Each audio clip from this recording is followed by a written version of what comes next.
upcoming Township Committee elections, Democratic candidates, Bruce Kramer and Charu Goyal. So Bruce and Charu, thank you so much for joining us. Thank you for making the time. And we really look forward to have a inspiring conversation with you. Thank you. Thank you. All right, so, I see several people still trickling in, but we'll get started, especially with my, I want to set some rules of the road for everybody. And maybe we'll start by watching a very quick video that Suvir is sharing a screen. And Suvir, it's okay to let the music play as well, because I'll be quiet while you play that. It's a pretty short video.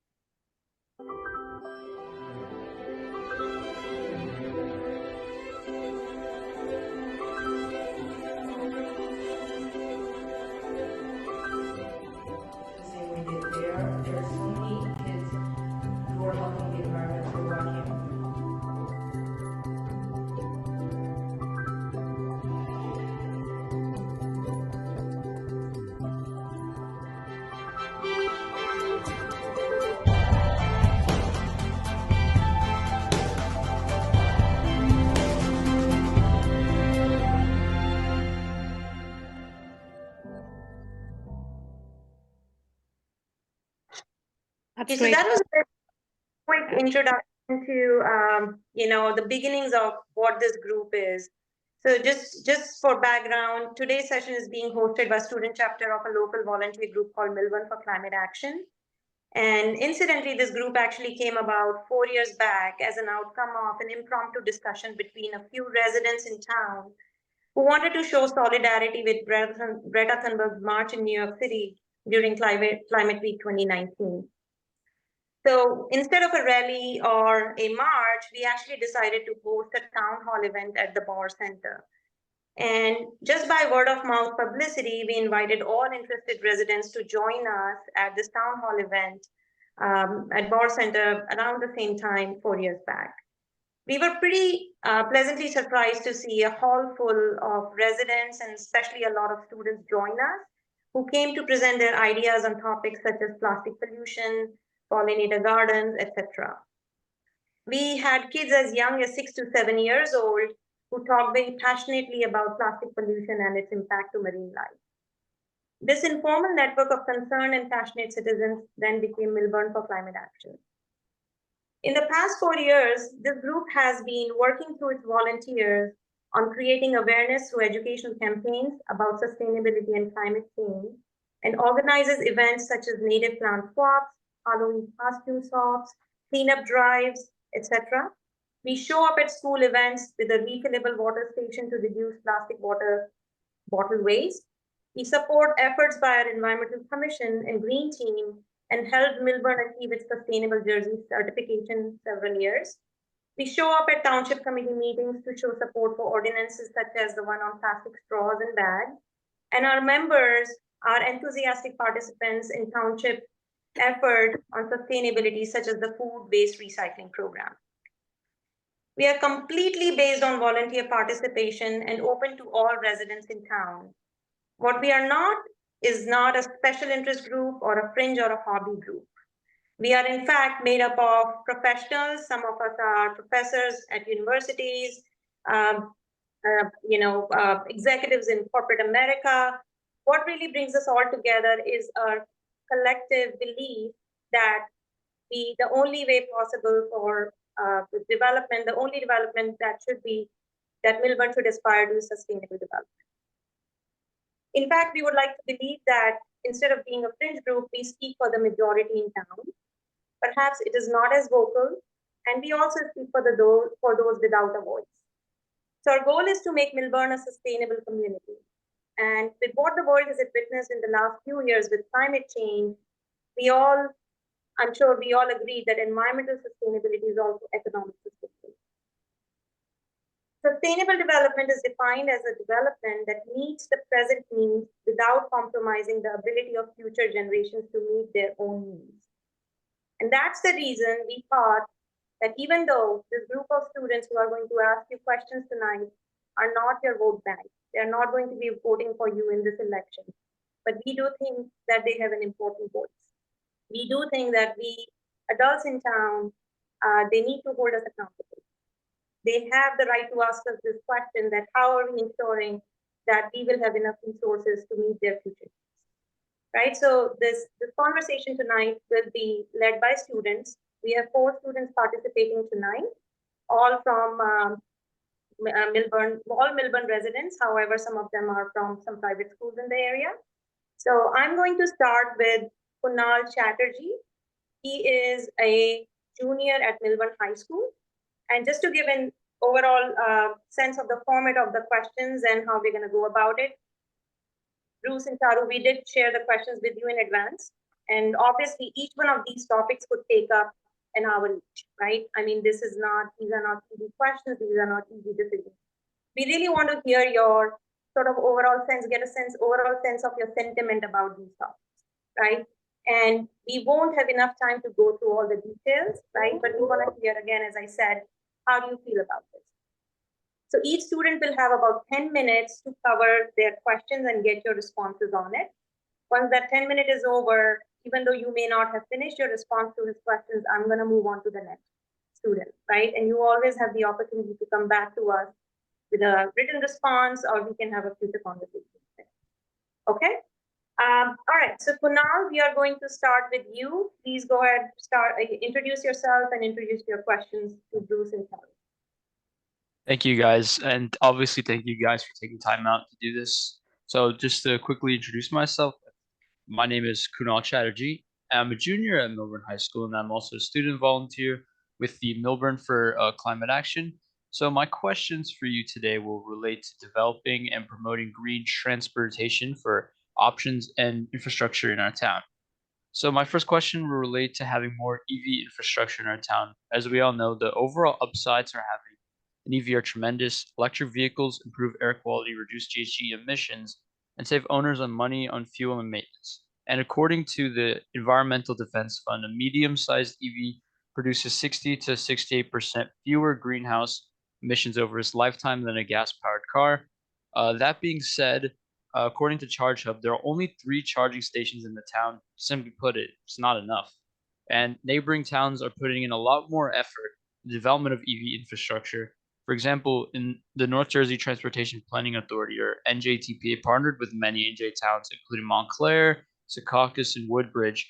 And the goal of this project was to develop local readiness plans to facilitate the use of AFVs, alternatively fueled vehicles, in those communities. And the selection of these towns and these programs is based on the leaders' openness to revising regulations and infrastructure to support the utilization of AFVs among residents, visitors, and the municipal fleet.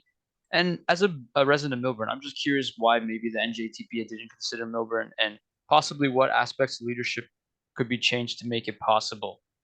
And now going into the second topic, secondly, we would like to hear your thoughts and ideas on how you would make Millburn a more pedestrian-friendly or biker-friendly town. And as a high schooler, I observe on a daily basis the traffic jams choking our town. And very frankly, a lot of students would gladly bike to school if they felt safe riding their bikes through our town streets during the morning rush hour. For comparison, a lot of similarly placed towns have made much more investment in this area. For example, Chatham Borough's investment in safe routes to school, as well as Hoboken, has installed bicycle infrastructure on 37% of its streets and deployed innovative bicycle facilities such as bicycle boxes to keep riders safe. Montclair Township has invested in safe routes to schools and is the first municipality in New Jersey to pass a complete streets policy.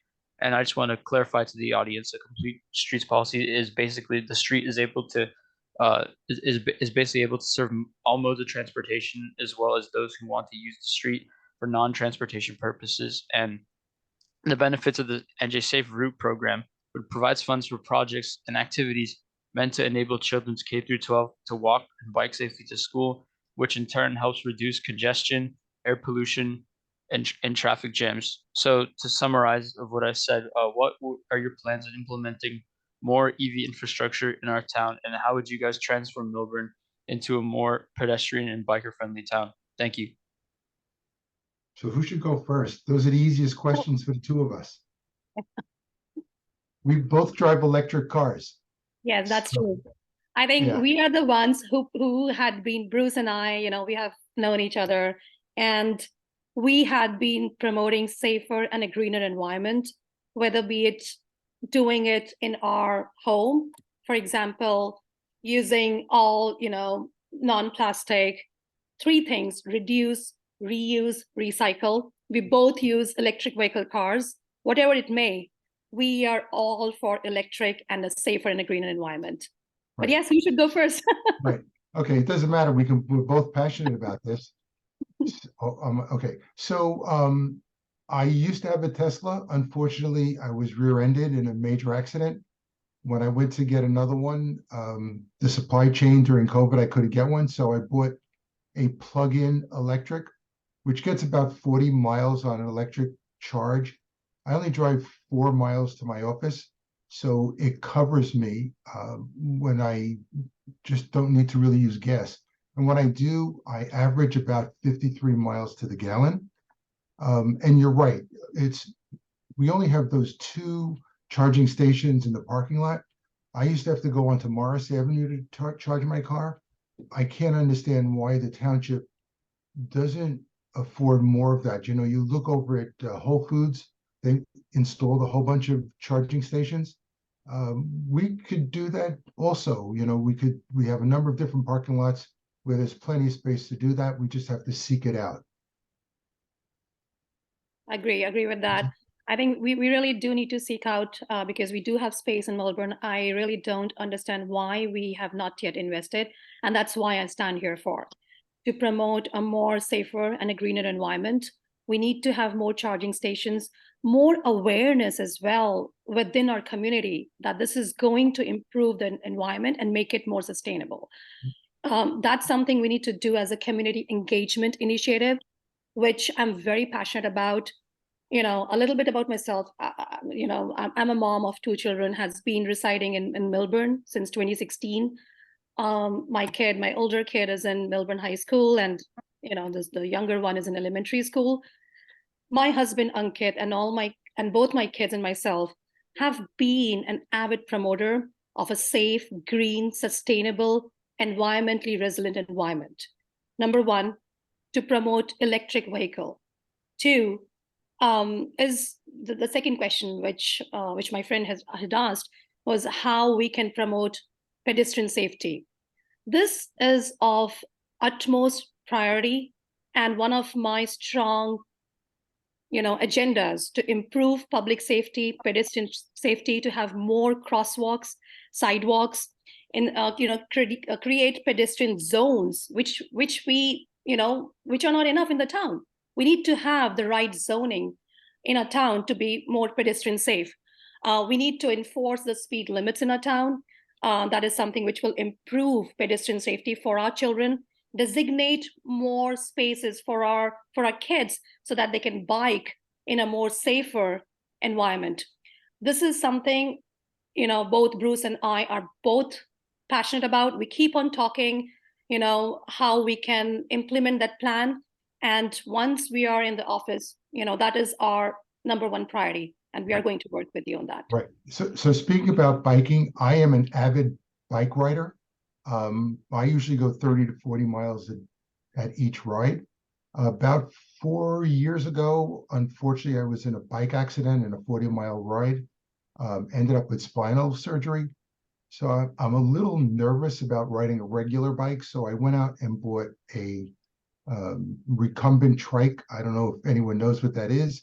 It goes faster than a regular bike because it has great aerodynamics, but I am afraid to ride it on the streets here. In fact, my wife insists that I don't, so I can only go to bike paths. I would love to see, and I'm going to look into that now, what's going on in Montclair.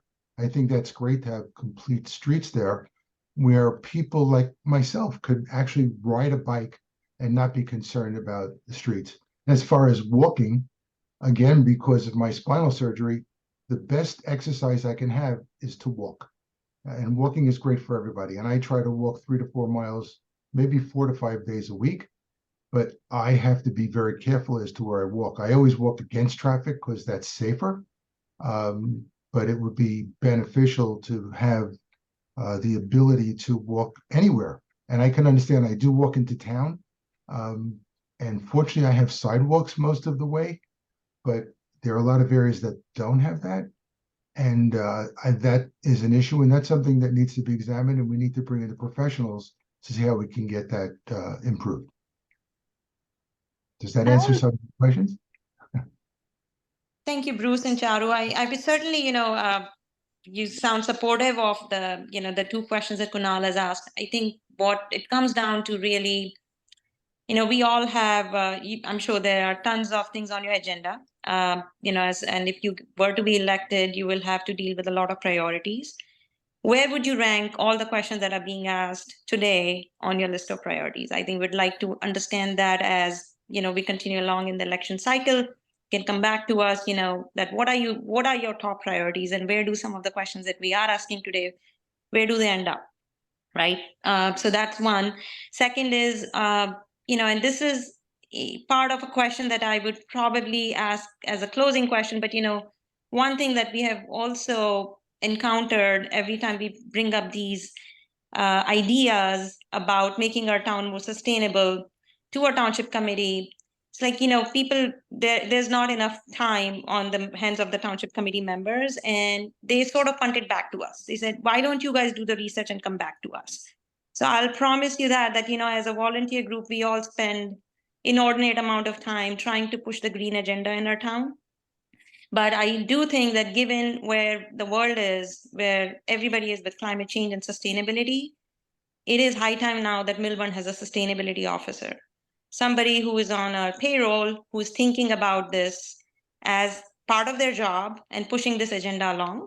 I'll also tell you that with all the tax breaks and incentives and the Inflation Reduction Act from the federal government and state incentives, as well as private businesses, I'm sure this job will pay for itself if the sustainability officer focused on getting some grants for our town. So that's something to look into. But, I also want to just apologize to both of you one thing. I think we wanted to start off with giving both of you a few minutes to just introduce yourself overall, give us a little bit about your overall platform, your personal backgrounds. Charu did that already. So Bruce, if you would like to share a little bit about yourself, your connection with Millburn and why you're running for this election. Oh, sure. I was focusing more on how I've developed my own home to be environmentally secure, but that's fine. So I'm living in Millburn now 14 years with my wife, Jessica Channon. I'm a CPA, kind of semi-retired, so I have plenty of time to now volunteer. I've done a lot of volunteerism in the past, whether it was a trustee of a hospital, or I'm currently on the board emeritus at the East Orange YMCA, because for me, kids are important and they're all about kids. But climate change is definitely one of my top concerns. I'm worried about how it's going to affect not only me, but my kids, my grandkids, all the kids on this call. I looked up some facts and I see how quickly things are changing actually here in Millburn. There's a great website to see what the temperature rise is happening right here. And I think it's important to really spread that word.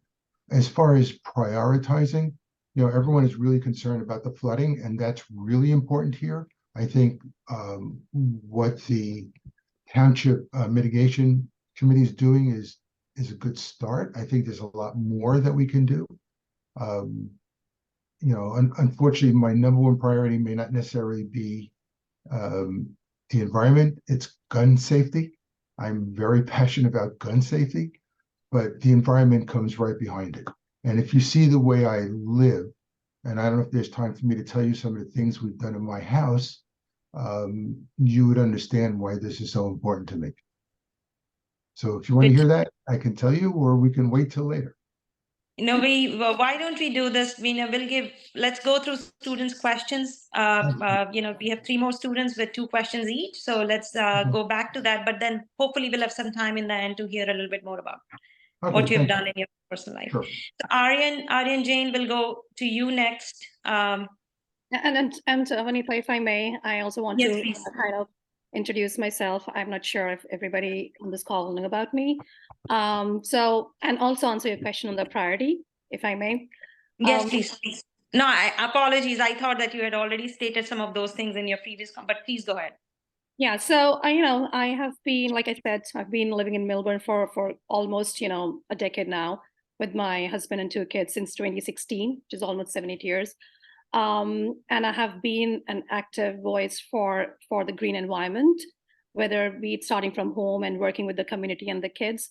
On the professional side, have been in the finance side of the house in the corporate America. Started my career 20 years back and have been with Goldman and other companies. Right now, I'm working as a banker at Bank of America. And recently, I was named as world's most influential women in banking payments by United States American Banker, the #1 magazine. And for better economic growth, transparency, and making our banking space more viable in terms of a good economic position for United States of America. My stance towards green environment is that it is #1 priority for our kids, for our future generation, for our legacy, and who are children, and they should call Millburn home. And we should leave this place which is more sustainable and resilient. Flooding, which happened because of Ida, especially in the South Mountain area, that is something I witnessed, which will always be close to me. I have very good friends who are living in South Mountain, where they were badly victimized due to this Ida. I was working heart and soul to remove the debris, to make their lives recoverable, which was not an easy thing. I had seen them go through all of this, and I cannot thank enough our flood mitigation committee, who has come up with staunch procedures and a plan. For example, to have home elevation project, which is being kicked off, where 80% of the budget will be paid off by the federal, 20% by the residents. This is being kicked off in the plan. Second, the pipeline project, which has now started in the South Mountain area, which is badly struck, where we'll have more pipelines to allow the water that fills in quickly to be taken out quickly as well. We have the Orange Reservoir plant, which is coming up. So I wanted to provide a quick brief background because we have students over here, what exactly I'm talking about.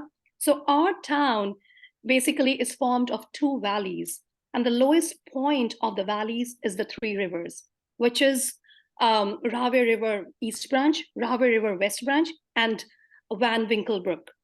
So whenever there is a flooding or a high water in these rivers, there is a possibility that our towns, especially the Cypress Street, the Millburn Avenue to Vauxhall and Ridgewood Road near Gilbert Place, these are the high areas where the flooding can happen anytime. This year, it's been almost 2 years when Ida hit, and we need to have a sustainable action, a sustainable plan right now in Millburn so that this calamity can never happen again. And the actions which Flood Mitigation Committee is taking and the discussions which we have had has been wonderful and very encouraging to see that positive and concrete steps are being taken to make Millburn stronger. And this is my, a very high priority issue. And I will make sure, once elected, that I will continue to work towards making Millburn safer and climate resilient. Thank you, Charu. I appreciate that. And actually, both you and Bruce have addressed the question, one of the questions that Aryan was going to ask, which is around disaster mitigation. And we did provide some, brief bullet points to you in advance. So I'm glad that you responded to that already. But we would love to see what that flood mitigation plan is, and for education of our students as well as the residents. If you can share with us any documents, any planning documents, that would be appreciated. But if we may now, I'll move on to the next student. And Aryan, please go ahead, and as your second question has already been answered, you can please go ahead and ask your first question. Hi, I just wanted to thank you for taking time to listen to our questions and concerns and giving us a voice to express ourselves. So anyways, my name is Aryan Jain, and I'm a sophomore at Millburn High School and a student volunteer with Millburn for Climate Action. As you know, we are facing the twin threats of an increasingly warming world and ecological degradation, which includes a rapid and alarming extinction of several keystone species. While historically, cities considered beauty, budget, maintenance, and fast growth when selecting trees, shrubs, and flowers to plant in municipal landscapes, today, more and more communities are planting with a purpose to help disappearing bees, butterflies, songbirds, and other wildlife, and to reconnect their cities to local ecosystems. Native plants are seen as key to restoring an ecological balance. They also help reduce water usage and runoff, improve air and water quality, and, in addition, native plants are often more resilient and adaptable to changing environmental conditions, such as drought, flooding, and extreme temperatures, thereby reducing maintenance costs and requirements. This makes them both environmentally and economically sustainable. Now, policy changes at the local level can help mandate or prioritize native plants. Some students in this group have worked on drafting a native plant resolution that seeks to mandate native plants on municipal grounds. This has been sent to the Environmental Commission, and we really hope that the EC and Township Council will work proactively to pass an ordinance in short order. However, we want to go beyond this, and we wonder why we are limiting these efforts to municipal grounds alone. Student and resident volunteers have nurtured pollinator gardens in their own yards, but for many others in town, a little push from the township could go a long way to change behaviors. Minnesota, for example, has economically incentivized homeowners to convert their lawns to pollinator gardens by providing a $500 incentive. Would you follow Minnesota's lead and consider providing residents a motive to grow native plants, given the tremendous public benefits of pollinator-friendly plants and native shrubs and trees? Thank you. Thanks, Aryan, for that question. This is something which is, again, close to me. I mean, building a foundation of native plant species ensures that, a sustainable and self-perpetuating ecosystem is there that can thrive for our future generations. It is, we need to prioritize our native plants and kind of have some kind of regulating chemical treatments, because this is something I'm completely oppose, chemical treatments, which I've seen a lot of people are doing it, and we need to stop it, plain and simple. We cannot continue to do that. It is harming and destroying our environment. We need to take a proactive stance in this, in safeguarding the natural heritage of our Millburn, which is at risk right now. I understand there are so many things that needs to be done, which we need to do together as a community, as a group, as one voice. And we can, there are some spaces available which we can really convert into planting native plants, which is useful, and for like you said, butterflies and other insects as well, to be able to thrive more vibrantly in our town. We need to take initiatives. I will work with the plan to be able to make it more vibrant and economically viable and a safer environment for Millburn. Good answer, Sharu. So, it looks like I'm going to take bits and parts of everything I was going to say at the beginning and spread it over. So again, we did some construction around a house and we redid all of our landscaping. We hired a landscape architect, and fortunately I have her design downstairs. I can look up all the different bushes, but we actually insisted that she plant most of the bushes that would attract butterflies, bees especially, and also hummingbirds. And while sometimes I get a little scared of bees, if you walk up my walkway, you'll see tons of them that are in some of the different plants that I have. Now, I don't know whether, if they're really the type of plants that everyone here is looking for, but I think it does the job that it's required to do. I also, and I don't know if this is answering part of the question, we do not allow our landscaper to use chemicals on our lawn. He's not allowed to use chemicals on any of our bushes. In fact, when we had the lantern flies, maybe this wasn't publicized enough, we used vinegar, just plain vinegar, which really did keep the number of lantern flies down because they are an invasive insect and could ruin a lot of our plantings here. I don't know why people don't use more natural products to take care of their lawn or take care of their landscaping. We're able to do it very easily. Occasionally if we see that a deer is coming around and eating all of our plants, which maybe that's a good thing, unless you want a nice backyard, but we put bells around it and some shiny little things to keep them away. And for the most part, it works. It doesn't always, but I'm never going to spray it with anything. That's just not what we do. Now, as far as incentivizing people, I think the first step is education. I don't think there's enough education on what people should or should not do, planting. I know there's a big push, for the month of May, not to cut your lawn at all. I don't know how many people are going to be willing to do that. I think we'll consider that next spring. I think that's a great idea. People may not like it, but if that helps with bringing in the insects that we need, I think that would be a really good thing. So I think education is really a good start. And then if there's a way that we can somehow put in our budget to incentivize people to do this, I think it just makes our community much better. And you're right, it should not be just on the public lands, but we should incentivize to be on some of our private lands because there's a lot more of the private than there is of the public. And thank you. I think that was a really good question. Yeah, and Thank you. Go ahead, I Charu. want to add one more point, which is something really, really important because we have children over here. I think it also helps reduce our carbon sequestration, because what it does is, like, native plants, they would absorb carbon dioxide, and that will improve our environment. It helps to mitigate the effects of climate change. So this is something really important, and we should work towards having, adding more native plants in a town.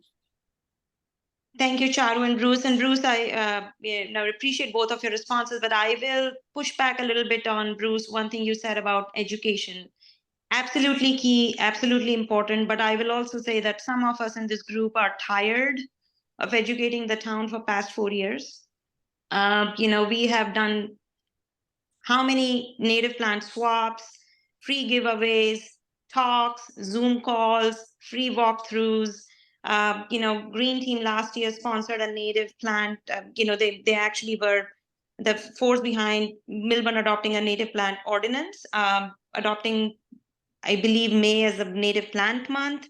We organized some talks in connection with that. Handful of people show up. Some of the people walk away with something, and then it does change some behaviors. But what we are struggling with now is that, the world is really divided between a few different groups.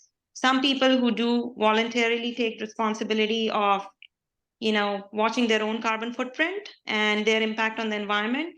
The other group is, they are not evil, or they're not shirking their responsibility, but they're saying, how would it make a difference if I'm the only one doing it? So that's why we keep going back to the Township Committee, that there needs to be some policies, ordinances, incentives, disincentives provided by the township so that people are thinking about it more proactively, rather than just voluntarily. If they want to, they can do it. Otherwise, they can completely ignore it. So keep that as a thought in your mind, that we are really looking for more enforcement and more proactive action by town, rather than and in addition to education. Absolutely, education is key, and we should continue with that. But that alone is not sufficient to move the needle. Right. Can I make a comment about that? So Yes. I'm not saying your education. I looked at your website. I think it's terrific. I've gone from there to other sites, which are terrific. But I do think you're correct. The township itself needs to push the education because they have more power of reaching more people. That's you right. may reach some, but I think they can reach significantly more. And I think that's something we can do. Again, I volunteer on so many different things. I would love to help. I am very passionate about this subject, and would do whatever I can to kind of spread the word, especially if we're on the Township Committee. It's that important. And I think both Bruce and I resonate. This is something we are very close to safeguarding an environment, and this is one of our main priorities, to have it implemented in our town. Thank you, Charul. Okay, so next up is Suvit Bordia.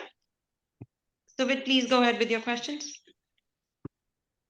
Hello, everybody. So I just want to start off by saying a quick thank you to all the audience and speakers alike for coming and speaking and listening to this wonderful conversation. So let's get started. So as you all know, my name is Subhit Bordia, and I'm an 8th grade at Newark Academy and a student volunteer with Millburn for Climate Action. I've been an eco-ambassador as a part of Millburn for around 5 years, and I'm very passionate about doing the best we possibly can as a community to deter climate change and other environmental issues.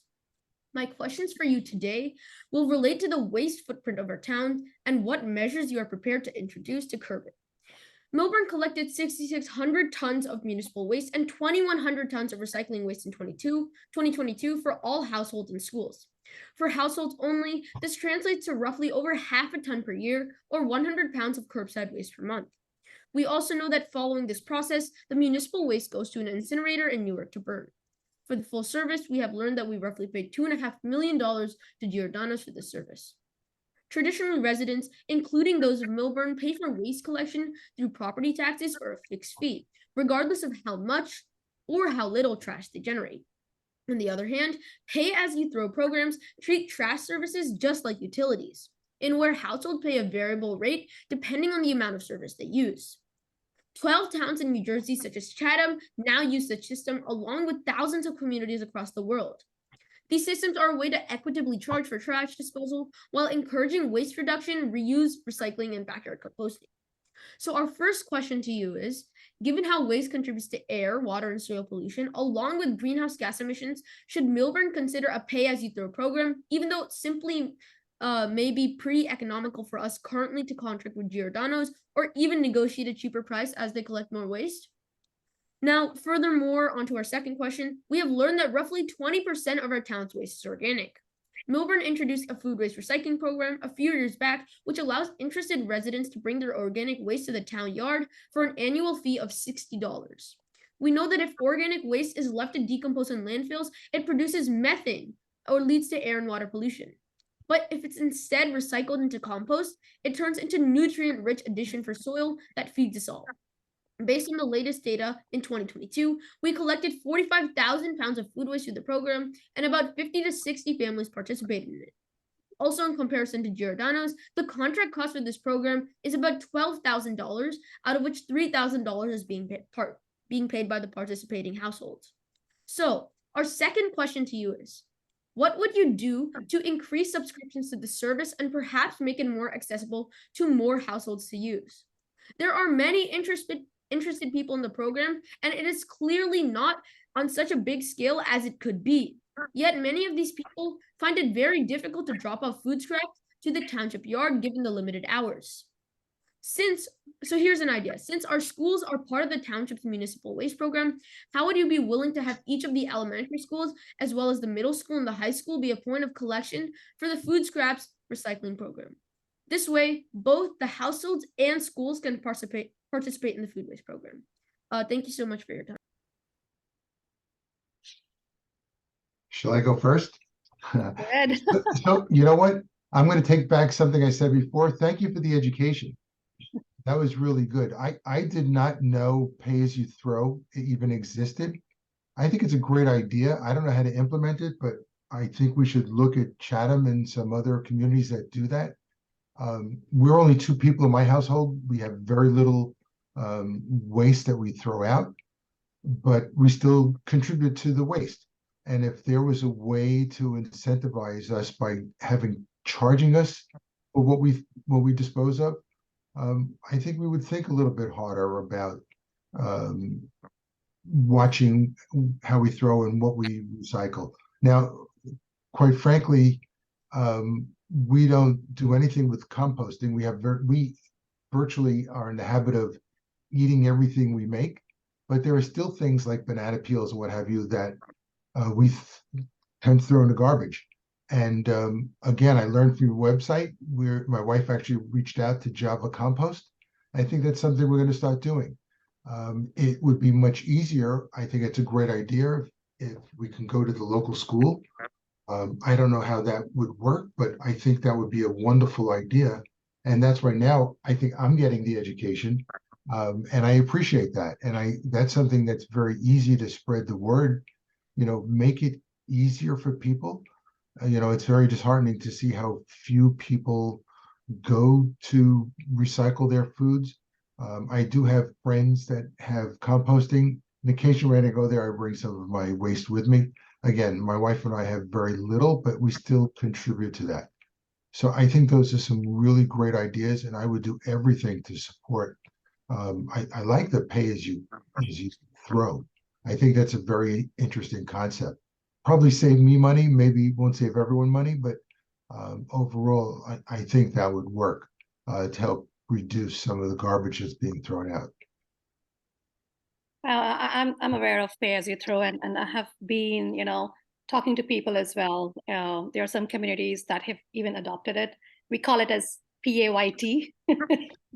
And at some point in time, I was talking to my neighborhood. I live in Deerfield section. That, hey, why don't we incorporate something as PAYT? And I had been talking about it for almost a few years now. So my plan and agenda, which has been quite clear from the onset, is to have the bin sizes identified and given to the families. For the waste products, it should be little smaller containers. So that would have the families to think that, oh, we should reduce the waste. That will hit the number 3 points. Remember, I said reduce, reuse, and recycle. So giving the smaller bins to the families, it will help in a way to reduce the waste. Of course, there is a financial incentive that can be given to the residents to reduce their waste. And we have to think together as a community. But this is something that has always been my talking point when I had been talking to, especially to the children, to even my own children, that, my 8-year-old, don't waste, just take whatever you want to. Otherwise, you're not going to get this. So that's how I incentivize my 8-year-old. And of course, my high schooler, who is, kind of doing her own things, but I still try to incentivize her as well. Taking it to the community is, of course, needed right now in Millburn. We have to review how we can come up with a program. Right size of the bins is number one. That should definitely be reviewed. How can we incentivize our families to be able to reduce the waste? Compost is something which is really important. And some of my friends, and even I have a very good friend.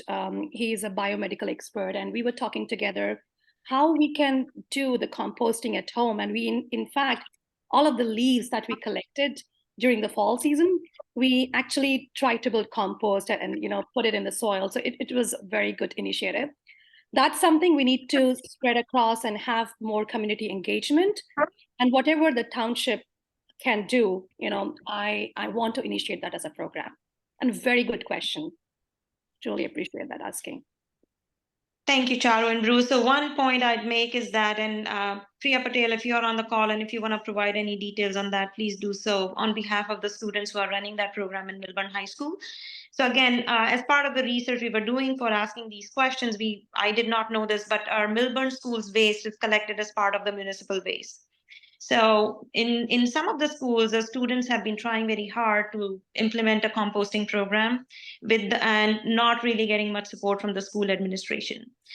Given that Township is actually responsible for this municipal waste collection, I think you should really think about the thought that Suvit shared with you, that perhaps because each of the elementary schools is in the local community, each one of the sub areas of Millburn, we can perhaps think about introducing a composting or food waste recycling collection point and allowing both the residents in that area as well as the schools to participate in it. So that's something, if you would please give it a little bit more thought and come back to us later, that would be appreciated.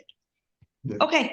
That's not thought. Actually, when I say education, by having it more localized, you'll start educating more people. And I think that's a great plan. Making it a little bit easier to do will increase the amount of people who will use the composting. And I think it's good for students to learn. I mean, they have gardens. Why not make their own compost to put in their gardens, if that's possible? Sure. So thank you. Okay. All right. So we'll move on to the last, set of questions from Ishan Jain. Ishan, please go ahead. Yep. So, hello, Mr. Kramer and Ms. Goel. First and Hello. foremost, thank you for giving us this opportunity to talk to you about this critical topic. So, my name is Ishan Jain, and I'm a junior at the Pingree School and a volunteer with the Millburn for Climate Action Group. So, I was first introduced to this whole environmental and climate action discussion back in 2018 when I was in 5th grade and learned a few facts about plastic pollution as a part of an Earth Day poster competition that was hosted by the Green Team. And I learned the damage plastic pollution was inflicting on marine life, and startling facts like if plastic pollution continued unabated, by 2050 there would be more plastic in the oceans than fish. So as a young naive 5th grader, I thought that surely everyone will stop using single-use plastics if they were just aware of the negative consequences. But coming from someone who has talked about climate education in my school and any events I attend, over time I realized that there is only so much we can do with awareness and education. Sometimes we need laws and ordinances to change behaviors. I also learned that our town's Green Team and EC were working on an ordinance to ban straws and plastic bags, and we needed to rally support for that. So in 2018, we set up an informational booth at the Millburn Library for 3 days and asked people to take a personal pledge to reduce plastic use and support the ordinance.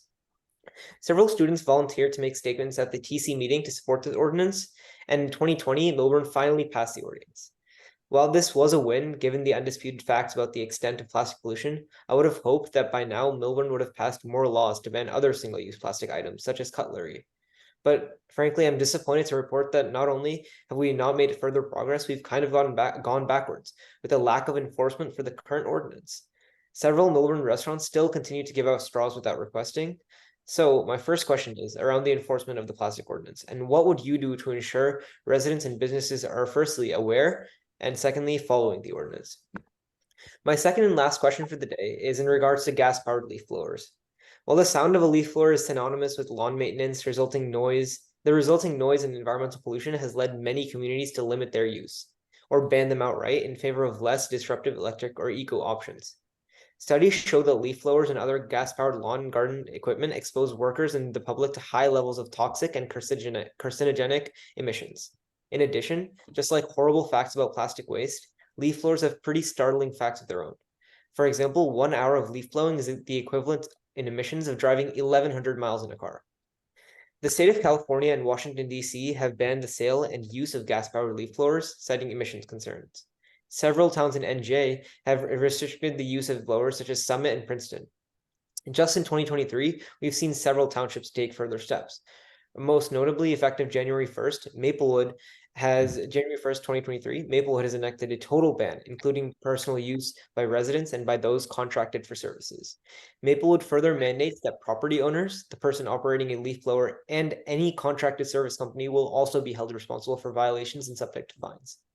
Most recently, Montclair passed an ordinance to be effective this coming October 15th, 2023, to completely ban the use of gas-powered leaf blowers in favor of electric devices or other methods to remove lawn debris. The ban impacts public and private property owners, meaning that the town itself must comply. The school district and the Department of Public Works will have to change their equipment and/or methods, and resident and property owners will face fines from the city for non-compliance. So as such, the Millburn for Climate Action Group is now looking for support to pass another ordinance to ban gas-powered leaf blowers. So just as a recap, will you assure us that the plastic ordinance we have in place will be enforced, and how so? And secondly, if you were elected as a township committee member, would you support a ban on gas-powered leaf blowers? So just again, thank you again for this opportunity, and I'm looking forward to your responses. Thank you. Again, good questions. I already started jotting down some answers for you. So you stole my thunder on Maplewood, because I've already told my landscaper not to use a blower, and he insists because I'm not home at the time. He complains that rechargeable blowers don't work. So I bought a heavy-duty 100-foot extension cord, and I said, just plug it in and you can use it. And he's hemming and hawing. And I actually warned him that when I get on the township committee, because he was complaining about Maplewood, this is what I'm going to do. There's no reason why you can't use electric. He can carry a few rechargeable batteries, They're just as powerful as the gas. And I knew way back when that these gas blowers are very, very bad for our environment. I've been arguing with him ever since, and hopefully Millburn will make it illegal for both homeowners and landscapers to stop using these devices. As far as plastics, the one good thing about New Jersey is, like, what was it, May 4th, I think, 2022, New Jersey passed one of the strictest laws in the country as far as plastic bags and what have you. I know personally we don't use any. In fact, when we're in the grocery store buying fruit, we have our own little cloth bags that we use. It's much more economical. If I ever used a plastic bag, my wife wouldn't think it was me. We just don't do that, no matter where we go. I would rather just carry the food than put it in a plastic bag. As far as straws, I usually don't use a straw, but I think that straws overall, I mean, if you want to have a paper, that's one thing, but is there really even a need to have a straw? Maybe a young child would have it, but I think that rule should definitely be reinforced, and it should be watched a little bit better. I know some of the takeout foods still give plastic. There's plenty of good utensils that they can use. I know a number of places that have the wood. I guess that's much better than plastic. And being that I like to eat fish, when I see what's going on in the seas, it's very disturbing. It's really, really disturbing. And I don't know why we can't get this moved forward as a country, because, while it's only me, I think it has to go way beyond me. We need to get more people involved in watching what they do with their plastics, and in fact, stop the plastics if we can. And I can't agree more. We have to, work on stop using the plastic. We have to talk to local businesses that they can't use any plastic straws, any plastic bags. This is something which is really important, needed for our future generations, for our kids to thrive. It is harmful for our environment. We can no longer live with the plastic. There are so many alternatives available. Why not use brown bag if we have to? Why not use reusable bag? Why do we need a plastic hazardous element in our environment? This is something very important as a resident, as an advocator of green environment. I have, even though I'm, not elected, but I have been talking to people, even few of my friends who are having the shops in a town, that, hey, why are we using plastic bags? Just don't give it. A lot of people don't even need to carry just a small container in the plastic. And people are advocating the best so that they will reduce, those small bottles. Why can't we use just, our water bottles, steel water bottles, instead of using the plastic water bottles? These are small little ways where we can help our environment to move forward. Coming on to the gas blowers, in our challenging time where the climate is changing radically, I would say, it is of utmost priority that we promote emphasis on having the electric blowers rather than gas blowers. It significantly will reduce carbon footprint. It will reduce the greenhouse emission gases, which is necessary for our environment. Together, we have to raise voice against the gas blowers. It creates a lot of noise, which is not good for the community. That's another negative impact. Polluting our environment, we need to stop that. And we need to have more electric powered blowers in our houses and in our community. Yeah, I'd like to say one more thing about plastic bags. I wish it wasn't just a 2,500 square foot store. It's that all stores shouldn't have it, but I think it's Connecticut that charges, I think, 25 or 30 cents sales tax if a store uses a plastic bag. I don't know if that would be a disincentive at all. I'd rather see none of it at all, but there should be some sort of penalty for having to use it.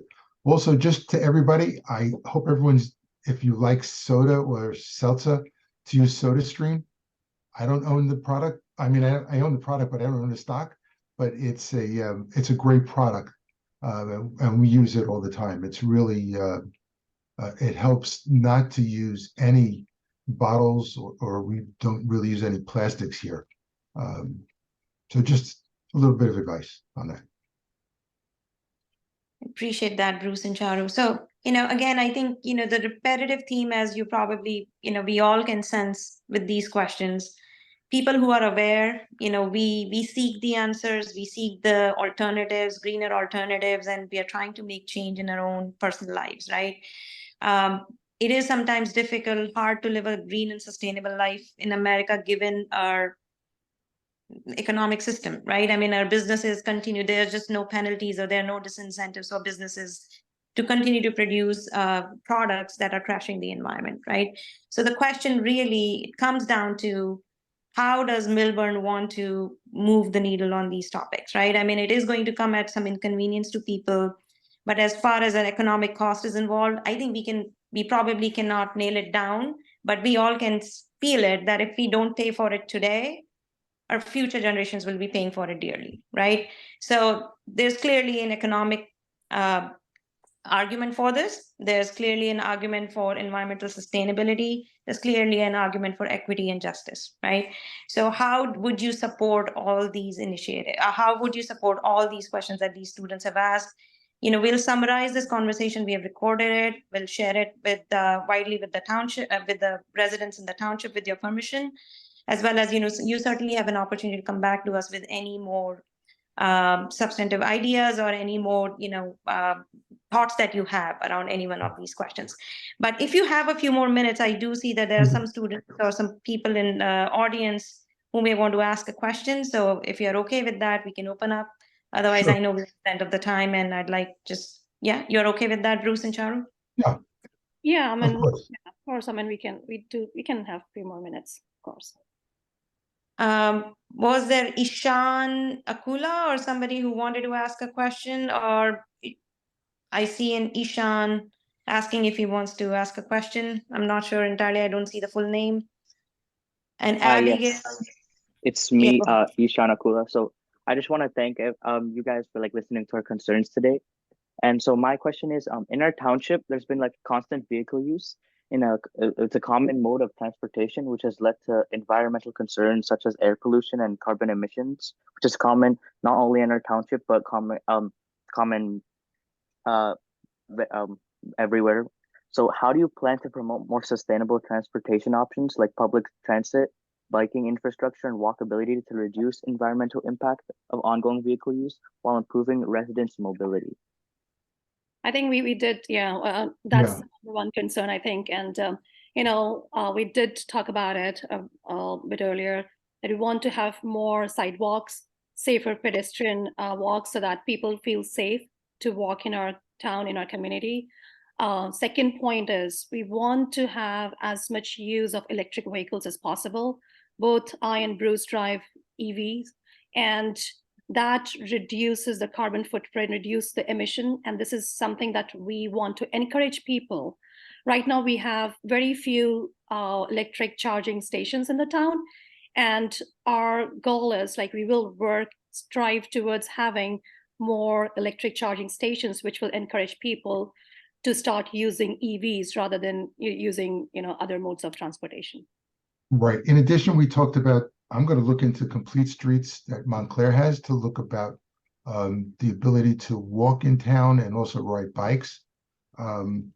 It's a shame that we see some people in town who drive cars that only get 12 to 14 miles a gallon. It hurts me when I see that. And I don't know how it's still allowed in this country with everything that's going on. And the best thing I ever did was get a car that runs primarily on electricity. Sharon's car runs only on electricity. It's just a great thing to do. So I hope that answers your question. Yeah, thank you, Sean, and thank you, Charu and Bruce. So, I do want to, we have this, as I said, Millburn for Climate Action is really just a network of all volunteers in this town. Whoever wants to drive a project, we all come together and support it. But I do want to just have few of the members who were there 4 years back and really have been consistent volunteers and leaders in the space. So Radhika Iyengar and Nidhi Thakur, you're both on. Would you like to make some closing comments or share maybe any of your own pet peeves and asks while we have Bruce and Charu's attention? Thank you, Vanita, and thank you for all the students who've done a fantastic job with their research. I just want to thank Bruce and Charu for being with us. But I just wanted to reiterate the fact that we are all in this together. There are many residents who would like to see a sustainability plan, Millburn sustainability plan, that should be driven by the township. And I've yet to see a more progressive stance, a more proactive stance from the township committee. So I'm hoping that we get a chance to see that soon. Otherwise, it's really, the volunteers can do as little, as much as possible, but it should be driven by the township committee. So I'm hoping that change will come soon. No, I agree to that point. See, I am a very, very active and avid supporter of green environment. And look, this is not a vision right now to have a sustainable and a greener environment for Millburn. This has to be a way of life where every resident, every breath, every plant, every leaf, every brick, speaks to our commitment of a environmental, resilient, and a sustainable town for Millburn. This is something we have to leave a legacy behind for our kids to make Millburn stronger. And whatever steps we can take together as one voice, we are going to work for it. Right. And I live by example. I mean, I didn't have an opportunity to make that opening statement, if I may. Yes, please. So we did major construction in our house, like redoing our kitchen a good number of years ago. We got rid of all of our gas appliances. We now have electric. I have an induction range, which is terrific. We changed all of our lights to LED lights, light bulbs throughout the entire house. We have no other type of lights here. We had only a 9-year-old central air conditioner, which was very efficient, but we just recently replaced that with an air conditioner with a SEER rating of 19 because we thought it was important. I'm spending the money now, but we save money in the long run, and it's great for the environment. As I said before, we do not use any canned or bottled sodas. We use SodaStream, which is great. And we watch what we do around the house. We replaced all of our windows. So all these things didn't have to be done, but I think it's going to help make less of a carbon footprint for my house. And that's what's important to me and my family. Lead by example. I'll also quickly chip in. Thank you to Bruce and Charu for giving your precious time, and to our students who asked some very incisive questions. So clearly, Charu and Bruce, both of your personal lifestyles look very exemplary already. And so it looks like, you're on board with the kind of conversation that we try to start here. As you might have seen in this whole process, there are a lot of low-hanging fruits on the sustainability slate. So perhaps, you could come up with, the first 100 days kind of, to do for you, or a first year to do kind of a thing, where you say, okay, we are going to create this and this in terms of enforcement of the plastic ban. Talk about composting more widely available to the township and so on. So that's for you to choose what might be your, first 100-day target or first year target. But something like that would be really inspiring for all of us to feel. And last but not the least, I just have to mention that sustainability is a very important electoral constituent. And so, I don't think we sustainably minded people should be neglected anymore. we are watching our elected officials, and we are trying to put our vote where the action is. So we're watching all of you. We're trying to be helpful. We're trying to hold you accountable. And we want to say we will be absolutely supportive of whatever you ask of us going in the future. Thank So you. Well, I can make a promise on that I will start getting involved with the organization maybe by next week or the week after. And if or when elected, I will be your representative on the committee, and I will listen to you. I will invite you because this is a really important topic. But even not on the committee, I would like to be involved. If you will take adults as well as some of the kids, some of the older people I can help also. So I'd be glad to get involved. Absolutely. And this is exactly what I was about to say, that, I would like to expand what I'm doing with the community and would want to be a part of your initiative. If and when elected, I want to bring this up as our priority and want to bring you in definitely who can support all the initiatives and make Millburn more sustainable, more greener, and more resilient. This is a great effort, Nidhi, Vanita, and all the kids. I'm really proud to say that I'm living in the town which really thinks way forward. And let's become one voice and make Millburn more resilient, and I'm all in for it. Thank you, Sharu. Thank you, Bruce, and thank you, Charu. We really, really appreciate your time today. Again, I think in just closing, you've heard our concerns. As Nidhi said, we are all really, this is our #1 priority to make Millburn a more sustainable and earth-aware town. We are impatient. We've been waiting patiently for a number of years. We want to see some action. As the last question that Ishan asked, that was meant to be last because save the best for the last, right? We really are focused on gas-powered blower ban in this town. So that is something, I think with Montclair doing it, Maplewood doing it, there's just no good reason for Millburn not to go forward with this. So yeah, so that's it. And I think, go ahead. Sorry, somebody had something to say? I was saying that, absolutely agree, because this is something which is important for the residents and for the community as well, to have, steps taken for a better, usage of the, all of these emissions and the blowers especially. Yep. Okay, so we will follow up on this conversation with perhaps the students can, they have written down their scripts with all the ideas. So even though you may have taken notes, we can help provide all the links to you. So that save you some groundwork on that. So we can send you a follow-up document with all the questions enclosed. And certainly please do come back to us with any additional ideas or thoughts on your side. Thank you so much for inviting us. I really appreciate. I learned something here today also. So that was great. Thank you. Appreciate it. So Nice much. meeting. Yeah. Thanks so much. It was a pleasure talking to you and all the kids. And, I promise with our work together, we will be moving forward. Thank you. And have a good night to everyone. Thank you. Good night, all. Thanks a lot. Bye-bye. Good night. Thank you, guys. Thank you so much for your time. Thank you.